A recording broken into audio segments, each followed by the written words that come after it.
get that down a little bit here. Let's get that all worked up here. So we have a little bit of a what's that intro? That intro, man. That that intro got it now. I love all the intro music, man. But anyway, welcome to the show. Welcome to the show. We are the Lone Wolf Show. We are the news station for the last 24 hours. We got breaking news coming out of Venezuela. There is almost 300 people found dead in Venezuela after the two earthquakes that hit Venezuela yesterday and last night. Um, Prayers out to the Venezuelan people, man. It is massive, massive news going down right now that the Venezuelan people need help. News coming out of Washington stating that type of help might be on the way. That and more coming to y'all live here at the news station. This is not the war room today. This is the first response room for today. So, further ado, we are going to get right into it. So, ladies and gentlemen, we have quite a show for you today. We have tragedies coming out of, should I say, of Venezuela. They have been hit by two massive earthquakes.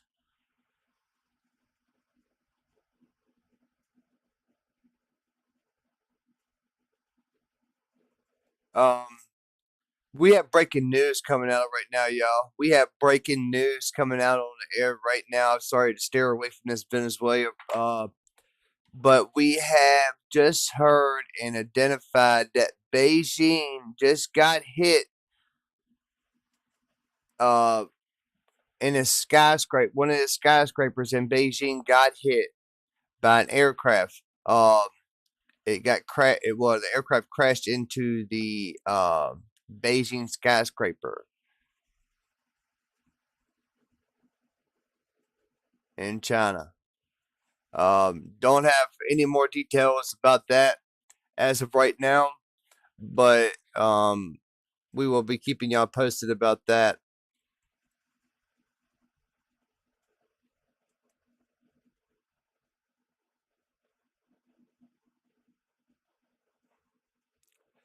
And it seems that we have breaking news coming out as well. It seems that we are actually having today in parts of the East Coast, mainly in Virginia and South Carolina or North Carolina, and types DC, Alexandria, um, Harrisonburg, up towards Winchester, Woodstock, stuff that way. And down towards Newport News, Norfolk, Virginia Beach, Roanoke, Lynchburg, and down towards Jarrett, Virginia. They are experiencing earthquakes, minor earthquakes that's happening now. So I'm not for sure if it's going to be an East Coast thing, because I mean Venezuela is right there along the East Coast. There is a fault that actually goes up through the East Coast. If y'all know that or not, I'm not sure if y'all know that or not. But anyways, we have massive footages coming out of Venezuela, man. It's horrifying just to see all of the destruction that is coming out. And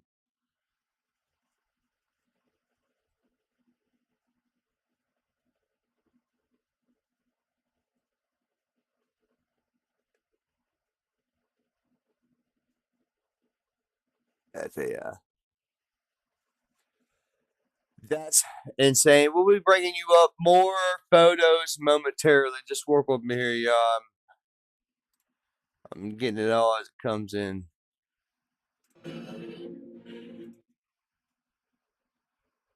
Um,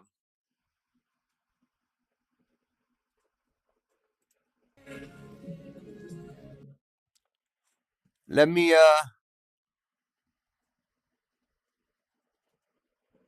get this pulled up for y'all, and I'll get it over to y'all here momentarily.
Now we have footage of Venezuela right now.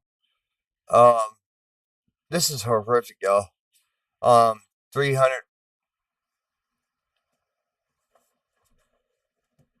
known dead as we know so far. This is massive, y'all. This is horrifying. Um, we do have word that's coming out of Washington that Mark Rubio has said that um, help will be on the way. They are going to be sending search and rescue help.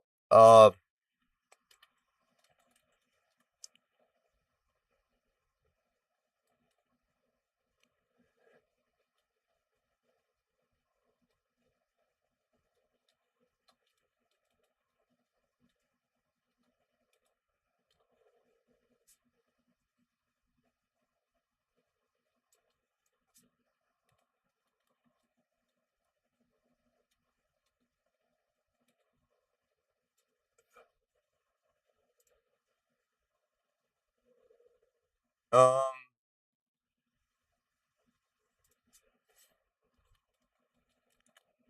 Let's see what Marco Rubio said. I'm about to pull that up for y'all. Uh,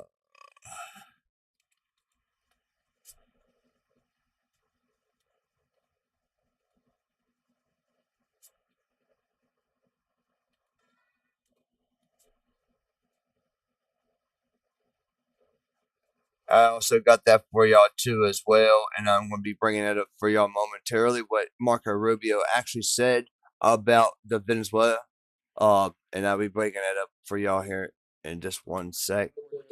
1 second, please.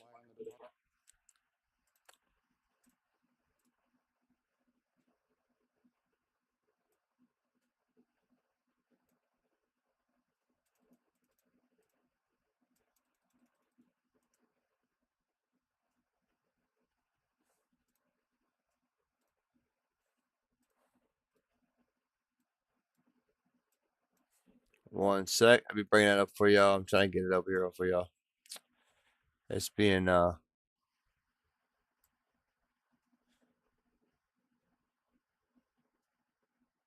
okay. Hold on a second. If it wants to be like that, it can be like that.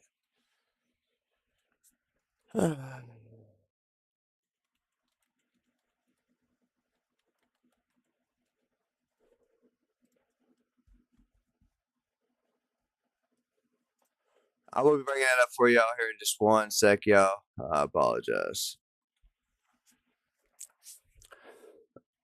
But it looks like that we are sending in rescue help as of right now.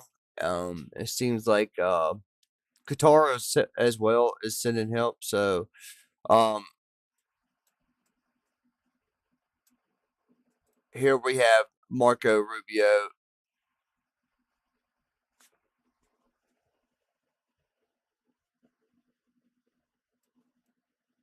1 second.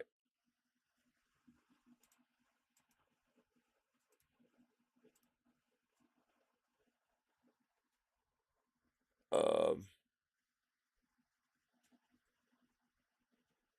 trying to get to people. It's while you can still save their lives. They're buried under rubble. And other 1 second. I don't know why that came out like that for.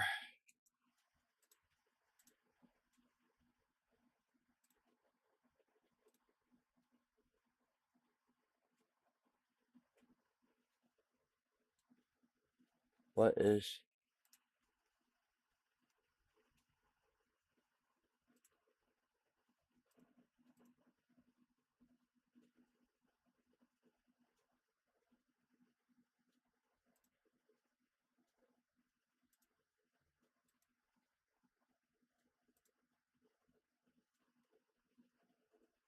Huh. Qataris have already offered assistance.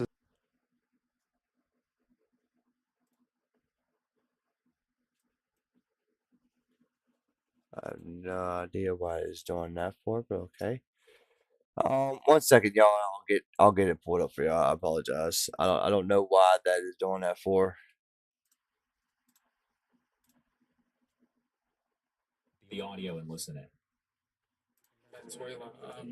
I had an opportunity to talk earlier this morning with Delcy Rodriguez, the acting president. We're obviously awaiting we're already deploying search and rescue teams from Fairfax County, Virginia, and Los Angeles.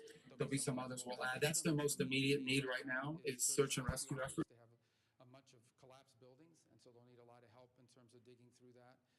The airport there is badly damaged, so we'll have to rely on the Department of War to deploy assets there. And then we're also helping them with some overhead imagery, especially in coastal areas where they don't have full visibility over what the damage has been and what the impact has been. Those are the acute, like short-term needs over the next 48 to 70. So you see here, you heard where he said that the Department of War is going to be sending assets in there.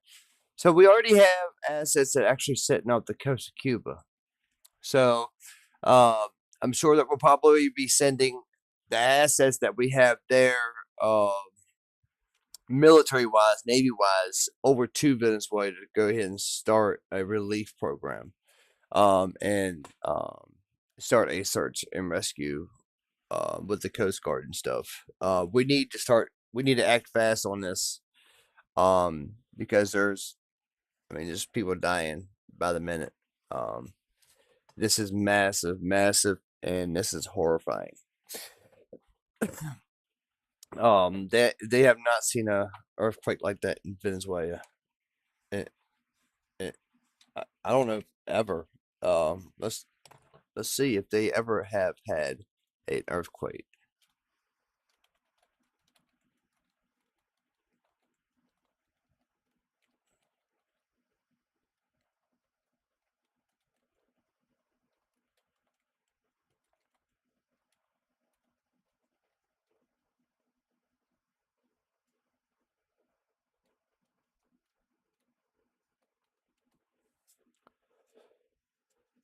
March 1812 with a magnitude of 7.7, or estimated at 15 to 20,000 deaths. That's insane.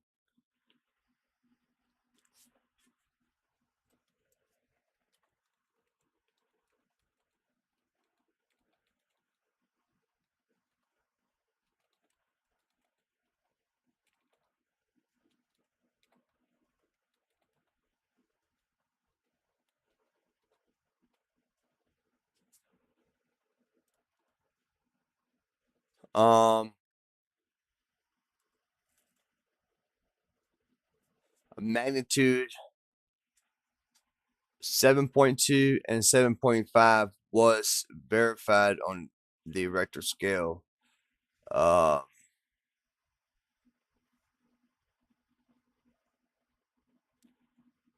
it's the strongest hit since the 1900s.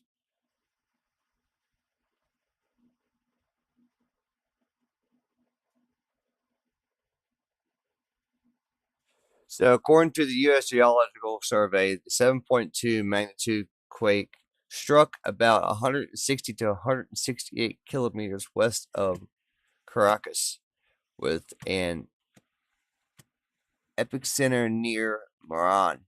at a depth of 21.9 kilograms. It was followed just 39 seconds later by the 7.5 magnitude man shock with a shallower depth of 10 kilometers. The USGS classified the 7.2 as a foreshock and the 7.5 as the main shock, with over 20 aftershocks recorded afterwards. So they still had 20 earthquakes that were still going on afterwards, many ones, because of aftershock. I mean, it's it's horrifying just to know that what the families and loved ones are going through right now. Let's get back to review. Few hours because in search and rescue, you're trying to get to people while you can still save their lives. They're buried under rubble. And other countries are responding as well. The Qataris have already offered assistance, as we spoke to them earlier today as well. El Salvador has stepped up, and multiple countries around the region, including Chile and others, have reached out to us to communicate and get that happening. As we move forward with that response, with the sort of the short-term phase of response recovery, the second phase, of course, will be identifying their more longer-term and acute needs. What are the things over the long term they're going to need help with? We'll have a better assessment of that after the next 48 hours when we're on the ground and as the Venezuelan authorities get more visibility as to the level of damage in terms of housing. Where do you put all these people that don't have anywhere to go live? What we can do to help restore or help them restore their communications, their internet, their telecom, and so forth. We'll also have to manage what we expect is going to be a surge of private donation. I can imagine that there's going to be a lot of people from the United States and entities in the United States.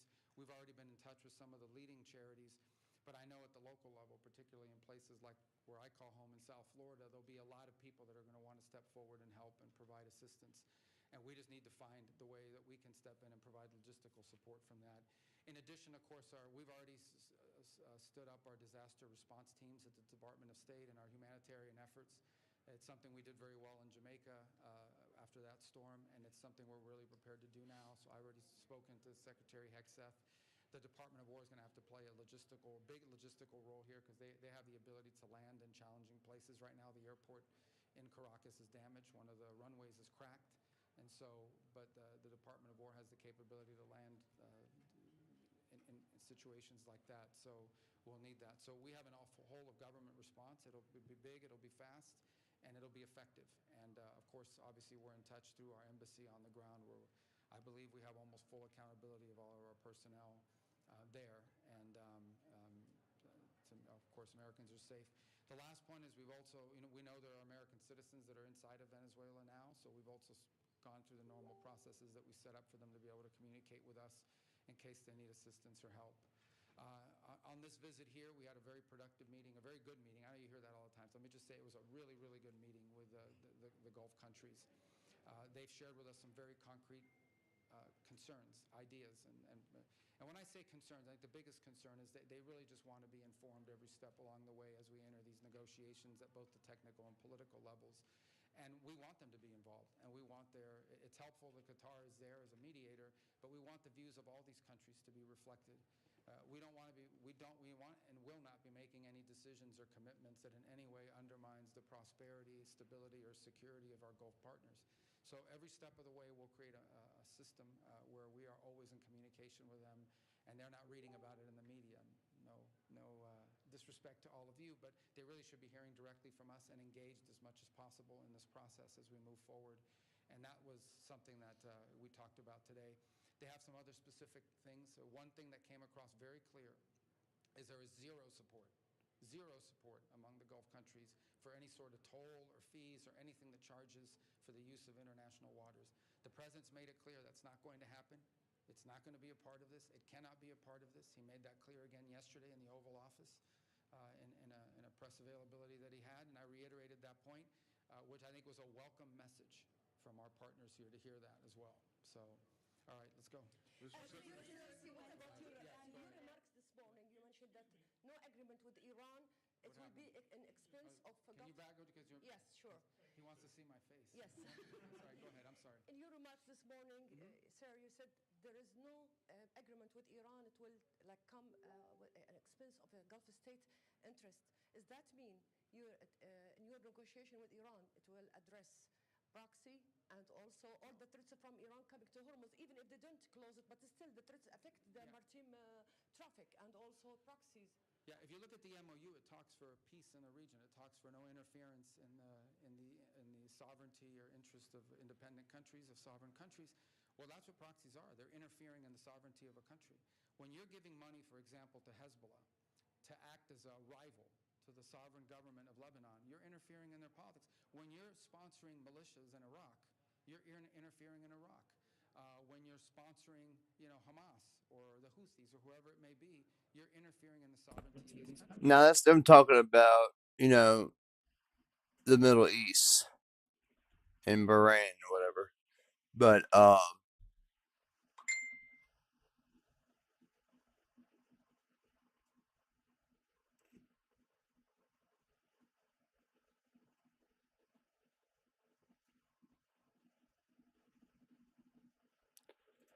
But anyways, we just want to make sure that we keep our prayers and thoughts in the Venezuelan people right now. We will be setting up a GoFundMe for the Venezuela, a non-profit GoFundMe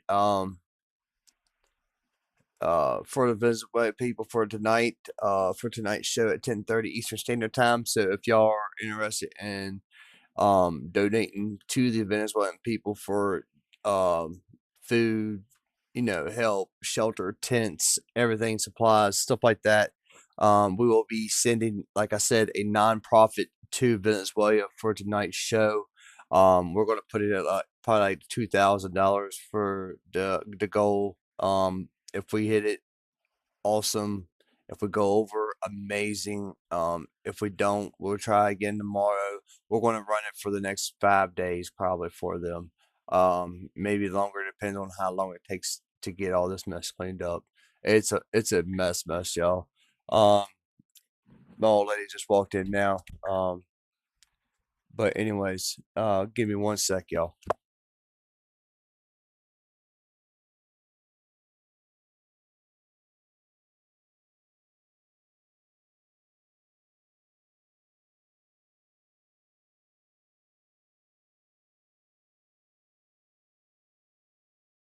But that is all the show that we have for y'all for today. We will be having more on this tonight at 10:30 Eastern Standard Time, so please don't miss it. If y'all are just new coming into the channel, please hit that bell button so you get notified when we come on air, and please hit that follow and subscribe button because it helps push the channel out and get us more people in here so we can actually get the news out there. But